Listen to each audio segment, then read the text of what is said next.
भारत माता की जय. भारत माता की जय. वंदे मातरम. वंदे मातरम. मित्रांनो, मी नाशिककर. पूर्ण भारतवासियांना नितीन भाऊसाहेब बोचरे पाटील नाशिकहून पूर्ण पूर्ण पूर्ण पूर्ण पूर्ण आमच्या मोदी साहेबांतर्फे पूर्ण भारतवासियांना, पूर्ण भारत देशवासियांना आणि विदेशमध्ये राहणाऱ्या आमच्या भारतवासियांना सुद्धा आणि विदेशींना सुद्धा गुढी पाडव्याच्या लाख लाख लाख शुभेच्छा. मित्रांनो, या व्हिडिओमधून मला एकच सांगायचा एक संदेश द्यायचा आहे की आमच्या ज्या मोदी साहेबांनी एक विश्वाला संदेश दिलेला आहे. भांडणामध्ये, विश्वयुद्धामध्ये काहीच होऊ शकत नाही. जे प्रेमानं होऊ शकतं ते भांडण करण्यात नाही होऊ शकत. म्हणून मित्रांनो, तुम्ही मोदींना साथ द्या आणि मोदींवर टीका करण्यापेक्षा मोदींना तुम्ही चांगलं सांगण्याचा प्रयत्न करा. आणि मोदी 2014 पासून तर 2026 पर्यंत खूप खूप छान कामं केले. मित्रांनो, आज आमच्या भारत देशामध्ये बाकीच्या देशामध्ये युद्ध चालू आहे, पण आमचा भारत देश एवढा सुरक्षित आणि एवढं स्ट्रॉंग चालला आहे हे फक्त आमच्या मोदी साहेबांमुळे चाललं आहे. कारण का मोदी साहेबांनी जात पात न पाहता सबका साथ, सबका विश्वास आणि सबका प्रयास हे घेऊनच पुढे चाललेले. मित्रांनो, मला एक सांगण्याचा प्रयत्न मी करतो की मी 2014 पासून जे मोदी साहेबांचे कामं पाहिलेले. मी राजस्थानमध्ये पण गेलो, गोव्यात पण गेलो, आंध्र प्रदेशमध्ये पण गेलो, तामिळनाडूमध्ये पण गेलो, बरेचसे ठिकाणी गेलो मी. म्हणजे भारत देश आपला अखंड देश, याच्यामध्ये आपल्या प्रत्येक धर्माचा तर आपला भारत देश हा अखंड देश आणि पवित्र देश. आपल्या भारत देशामध्ये फक्त फक्त फक्त फक्त जात पात न पाहता मोदी साहेबांनी 2014 पासून फक्त एक मूलमंत्र दिला, सबका साथ, सबका विश्वास, सबका प्रयास. आज गोरगरिबांना रेशन भेटत असेल किंवा नोकरीसाठी आरक्षण भेटायचं असेल, प्रत्येक गोष्ट हे मोदी साहेबांनी केलेली आहे. मित्रांनो, मला सांगण्याचा एक ध्येय मी ठरलेलं आहे की आपला हा जो भारत देश, या भारत देशामध्ये वेगवेगळ्या प्रकारचे लोक येतात, वेगवेगळ्या प्रकारचे लोक बिझनेस करतात. तो तामिळनाडू असो किंवा केरळ असो किंवा कोणता पण राज्य असो आपल्या भारत देशामधला. पण विचार करा मित्रांनो, आज मोदी साहेबांमुळे जे आता विश्वयुद्ध चालू झालेले आहे, तिथून सुद्धा आज आपल्याला गॅस सुद्धा भेटतोय, त्याच्यानंतर तेल सुद्धा भेटतं. बाकीच्या देशांमध्ये सोडा, आज मोदी साहेबांनी जे जे बोलण्यापेक्षा जे कामाला फोकस केलं ना, मोदी बोलण्यापेक्षा कामाला फोकस करता, म्हणून आम्ही मोदी भक्ते. आणि मित्रांनो, आमची एक इच्छा आहे की 2029 मध्ये जे पण इलेक्शन होणार आहे, त्या इलेक्शनमध्ये सुद्धा आमचे देवाभाऊ बोललेले होते की 2029 मध्ये आमचे पुन्हा चौथ्यांदा पंतप्रधान नरेंद्र साहेब मोदी होतील. आज मोदी साहेबांचं वय वाढू द्या, पण आज त्यांचं जे काम करतात त्यांच्या तुम्ही ते बघा ना, ते कामं किती छान छान करतात. आज गोरगरिबांसाठी सुद्धा ते विचार करूनच कामं घेत आहे. आज लोक लाईन लावत आहे, गॅस कनेक्शनमध्ये लाईन लावत आहे. पण मित्रांनो, मला या व्हिडिओमधून मला एक सांगण्याचा प्रयत्न करायचा आहे, तुम्ही अफवांवर विश्वास ठेवू नका. तुम्ही पेट्रोल भेटतंय त्याच्यावर पण विश्वास ठेवत जा. कारण का मोदी सरकार हे जे कामं करत आहे हे गोरगरिबांसाठीच करतं, कारण हे गरिबांचं सरकार आहे. मोदी हा चायवाला व्यक्ती होता. त्याच्यानंतर गुजरातमध्ये काही वर्ष त्यांनी मुख्यमंत्रीचं पद स्वीकारलं. त्याच्यानंतर मोदी साहेबांना केंद्रामध्ये जेव्हा पहिल्यांदा 2014 मध्ये ते जेव्हा पंतप्रधान पहिल्यांदा झाले, त्याच्यानंतर मी त्यांच्यासाठी पायी यात्रा खूप वर्षापासून करतोय. मी 2018 पासून मोदी साहेबांसाठी पायी यात्रा करतोय. कारण का माझ्यासारख्या लाखो करोडो भक्त आज मोदी साहेबांना मानतात. कारण का मोदी साहेबांमुळे आमचा हा भारत देश आणि 140 कोटी हा जो मोदी साहेबांचा परिवार आहे, हा मोदी साहेबांना हमेशा सपोर्ट करत राहणार आहे.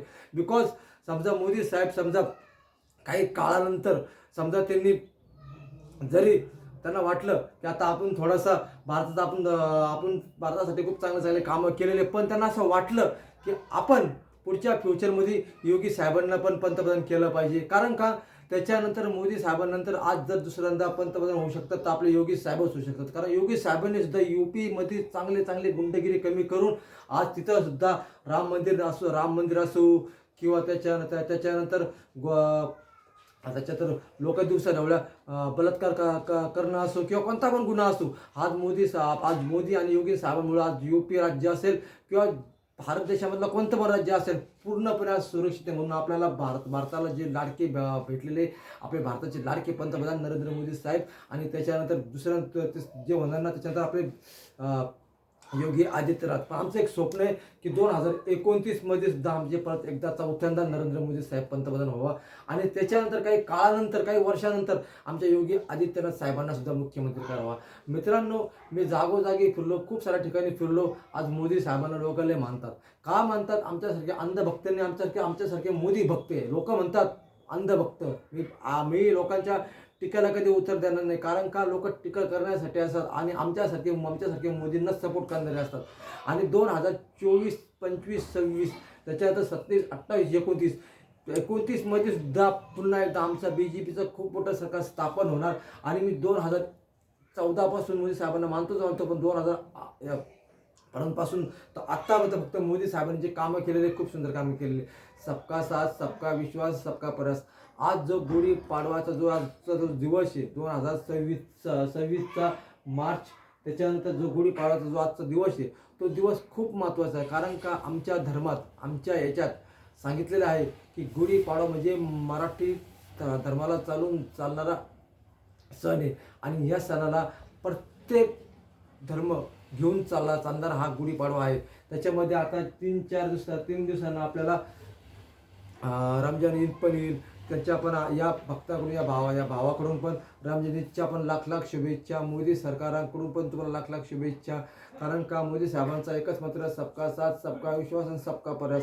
सगळ्या जात, तो हिंदू असो, तो शीख असो, तो मुसलमान असो, कोणता पण धर्मातला व्यक्ती असो, मोदी साहेबांनी सगळ्यांना घेऊन चाललेले. म्हणून जात पात न पाहता फक्त देशाचा विकासाचा विचार करा, हा मंत्र फक्त आपल्याला मोदी साहेबांमुळेच भेटलेला आहे. कारण का याच्या अगोदर पण भेटलेलं आहे, पण याच्यामध्ये काय होतं असतं की आता म्हणतात की मोदी साहेबांनी आल्यानंतर मोदी साहेबांनी जात विवाद वाढला. जात विवाद मोदींनी साहेबांनी कधीच वाढलेला. उलट जर तसं असतं तर आज जे युद्ध चालू आहे इराणचं आणि इस्रायलचं आणि अमेरिकेचं, ते सुद्धा आज आपल्या भारतामध्ये पण चाललं असतं. पण आज मोदी साहेबांनी एक त्याग घेतलेला आहे. मोदी साहेबांना असं वाटतं की आपण या देशाच्या मागे राहण्यापेक्षा, त्या देशाच्या मागे राहण्यापेक्षा आपण एक शांत जिथं तुम्ही शांतता असाल ना, तो देश हमेशा पुढे जाणार आहे. आज बघा ना तुम्ही, मोदी साहेबांमुळे किती आपला भारत देश किती नंबरवर होता, आज किती नंबरवर आला.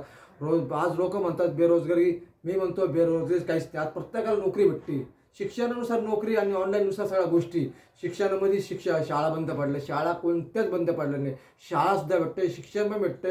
आणि मी तर ते पण म्हणेल की मोदी साहेबांनी खूप छान छान कामं केलेले आहे. कारण का आज मोदी साहेब इस्रायलला पण गेले होते, इराणला पण गेले होते, अमेरिकेला पण गेले होते. प्रत्येक देशामध्ये जिथं माणूस गेला नसेल ना इस्रायलला, आज आपले भारताचे लाडके पंतप्रधान इस्रायलला सुद्धा जाऊन आले.